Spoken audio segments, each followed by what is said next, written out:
আসসালামু আলাইকুম, কেমন আছেন সবাই? আশা করি ভালো আছেন। আপনাদেরকে স্বাগতম জানাচ্ছি building vocabulary storage with Arif এর এপিসোড 4-এ। আমরা এই ধারাবাহিক এই সিকুয়েলে আসলে কিভাবে ভোকাবুলারি স্টোরেজ বাড়ানো যায় সেই বিষয়ে আমরা কাজ করছি। আমরা ওয়ার্ড স্মার্ট পার্ট 1 পড়ছি এই মুহূর্তে, এবং আমরা আজকে চতুর্থ এপিসোড করছি, এবং এরপরে আমরা প্রথম ওয়ার্ড স্মার্ট পার্ট 1 শেষ করে ওয়ার্ড স্মার্ট পার্ট 2 তে যাব আর কি। সো এটা রেগুলারলি চলবে। আমাকে অনেকেই জিজ্ঞেস করেছেন যে আমার কোনো লাইভ প্রস্তুতি ব্যাচ আছে কিনা। আমার অনলাইন প্রস্তুতি ব্যাচ 48তম বিসিএস এর জন্য এবং 49তম বিসিএস এর জন্য চলছে। আপনারা চাইলে অ্যাডমিট হতে পারেন, ক্লাসগুলো রেকর্ডেড থাকে। আমাকে আমার হোয়াটসঅ্যাপ নম্বর 01575197106 এই নম্বরে যোগাযোগ করবেন। চলুন আমরা আজকে আমাদের যে প্র্যাকটিস সেই প্র্যাকটিসে চলে যাই।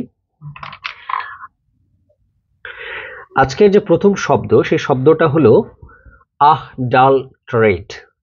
আডাল্টারেট, ADULTERATE। আডাল্টারেট একটা verb. It means to contaminate, to make impure. এই জায়গায় PURE। কোন একটা জিনিসকে তার যে একেবারেই মৌলিক বৈশিষ্ট্য তার মধ্যে কোনো জিনিস মিশিয়ে ফেলে ওটাকে যৌগিক করে ফেলা, কিংবা কোনো বিশুদ্ধ জিনিসকে বা খাঁটি জিনিসকে অবিশুদ্ধ করে ফেলাকেই আসলে আডাল্টারেট বলা হয় আর কি। We discovered that our orange juice had radioactive waste in it. We discovered, in other words, that our orange juice had been adulterated. এখানে এক্সাম্পল সেন্টেন্সটা খুব সুন্দর, যে এখানে বলা হচ্ছে যে আমরা যে অরেঞ্জ জুসটা পেয়েছিলাম সেটার মধ্যে রেডিও অ্যাক্টিভ ওয়েস্ট ছিল, মানে পারমাণবিক ওয়েস্ট, ঠিক আছে, তেজস্ক্রিয় পদার্থ ছিল আর কি। তো কোন একটা জুসের ভিতরে যদি এরকম বালু বা অন্য কোনো জিনিস পাওয়া যায়, তার মানে কি ওই জুসটা আসলে দূষিত হয়ে গিয়েছে। সো কোনো জিনিসকে দূষণ করে ফেলা, ইমপিওর করে ফেলাকে যে কাজ দ্বারা করা হয় সেই কাজটাকে এইটা বলা হয় আর কি। আচ্ছা, এরপরের সেন্টেন্সটাতে আসুন। Adverse. Adverse is an adjective. It means unfavorable or antagonistic. আপনি কোন একটা কাজ করতে যাচ্ছেন, তখন আপনি যদি বৈরী বা প্রতিকূল পরিবেশের শিকার হন, পরিস্থিতির মুখোমুখি হন, তখন সেই সিচুয়েশনটাকে অ্যাডভার্স বলা হয়, যেটা আপনার অনুকূলে নয়। Airplanes often don't fly in adverse weather. Okay, সবসময় যে অ্যাডভার্স বা আনফেভারেবল ওয়েদারে এয়ারপ্লেন ফ্লাই করে, ব্যাপারটা এরকম না। We had to play our soccer match under adverse conditions. It was snowing and only 3 members of our team had bothered to show up. এখানে example সেন্টেন্সটা খুব সুন্দর। সকার মানে ফুটবল খেলা। তো অনেক সময় ওই মানে আমরা ফুটবল খেলছিলাম একেবারে বৈরী পরিবেশে, মানে স্নো পড়ছিল এবং মাত্র 3 জন মেম্বার এসেছিল ফুটবল খেলতে আর কি, এতটাই বৈরী পরিবেশ ছিল। সো এক্সাম্পল সেন্টেন্সগুলো খুব ইন্টারেস্টিং। আপনি যদি এগুলো একটু বারবার পড়েন, দেখবেন যে আপনি বুঝতে পারবেন যে কি বোঝাতে চাচ্ছেন আর কি লেখক। Expletive, right? Okay, the next word is aesthetic. উচ্চারণটা হবে কি দেখুন, ESTHET, অ্যাস্থেটিক। অ্যাজ উচ্চারণ করা যাবে না, উচ্চারণ হবে কি এস্থেটিক। এটাকে উচ্চারণই করবেন না আপনি, ঠিক আছে, সামনের উচ্চারণ হবে কি এস্থেটিক।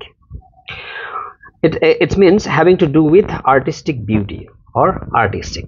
কোনো একটা জিনিসকে সুন্দর নান্দনিক করে উপস্থাপন করার যে কায়দা বা কৌশল বা চেতনা, সেটাকে আসলে এস্থেটিক বলা হয়। হ্যাঁ, কোনো একটা জিনিস যখন এরকম নান্দনিক হয়, আর্টিস্টিক হয় আর কি। Our art professor had a highly developed aesthetic sense. He found things to admire in paintings that to us look like garbage.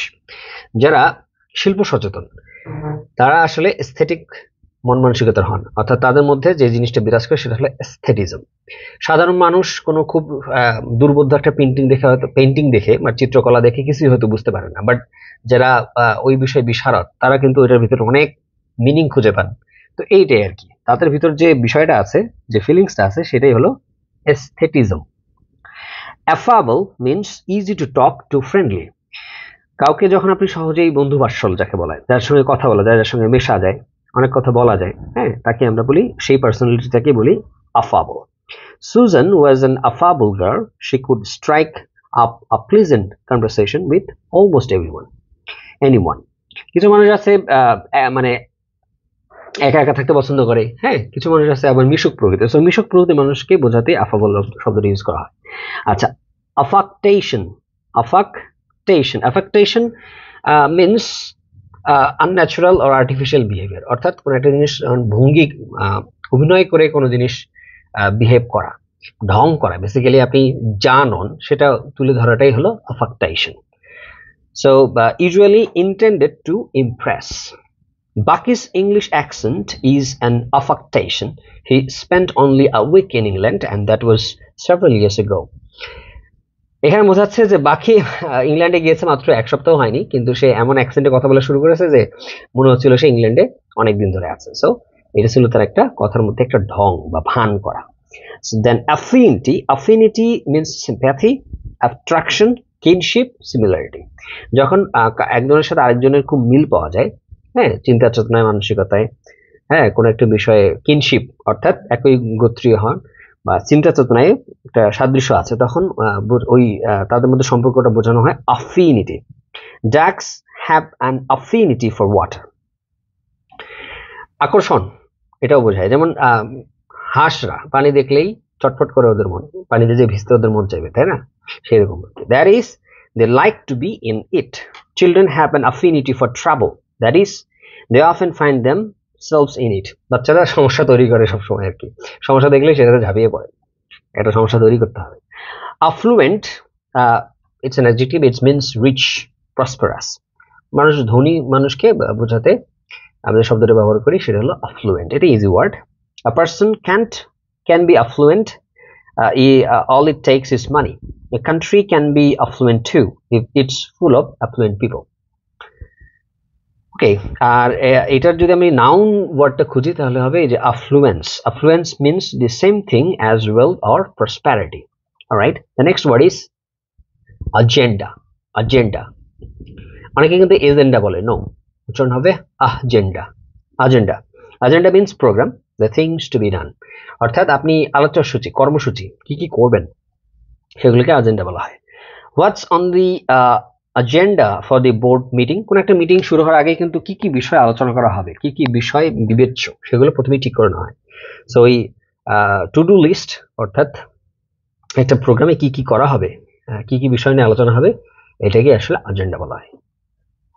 Alright, then agrarian is an adjective to means to relating to land. Agriculture মানে তো জমি চাষ করা basically, এছাড়াও পশুপালন এগুলো আছে। তো agrarian society বলতে কৃষি নির্ভর সমাজকে বোঝায়। So agrarian means relating to land, relating to the management of or farming of land. Easy word. Agrarian usually has to do with farming. Think of agriculture politics in the country often pit the rural agrarian interests against the urban interests. চলুন আমরা তাহলে এখন quick quiz গুলো দেখে নিই। So adulterate কার সঙ্গে মিলে, contaminate, then adverse কার সঙ্গে মিলছে, এইচ এর সঙ্গে unfavorable, averse কার সঙ্গে মিলছে, opposed to এর সঙ্গে। 4 নম্বরে aesthetic কার সঙ্গে মিলতেছে, আপনারা দেখেন artistic এর সঙ্গে মিলছে। affable এটা কার সঙ্গে মিলতেছে, এটা friendly সঙ্গে মিলছে। তারপর হলো affectation, এটা কার সঙ্গে মিলতেছে, unnatural behavior ডি এর সঙ্গে মিলে। দেন affinity এটা মিলে হলো জি sympathy সঙ্গে। তারপর affluent 8 এটা মিলে সি রিচ এর সঙ্গে, এবং 9 agenda মিলতেছে হচ্ছে প্রোগ্রামের সঙ্গে। দেন agrarian এটা মিলতেছে জে এর সঙ্গে relating to land. So see you in the next episode. আজকের এপিসোড এই পর্যন্তই। আপনাদের পঞ্চম এপিসোডে আপনাদের স্বাগতম রইল। আসসালামু আলাইকুম। আর আপনারা লাইক কমেন্ট শেয়ার করতে ভুলবেন না, আমি উৎসাহিত হব আপনারা যদি লাইক কমেন্ট শেয়ার করেন, আর এটা ছড়িয়ে দিন যাতে করে প্রত্যন্ত অঞ্চলের চাকরি পরীক্ষার্থীরা আমার সঙ্গে সঙ্গে ভোকাবুলারি এনরিচমেন্টটা করতে পারেন আর কি। So feel free to share.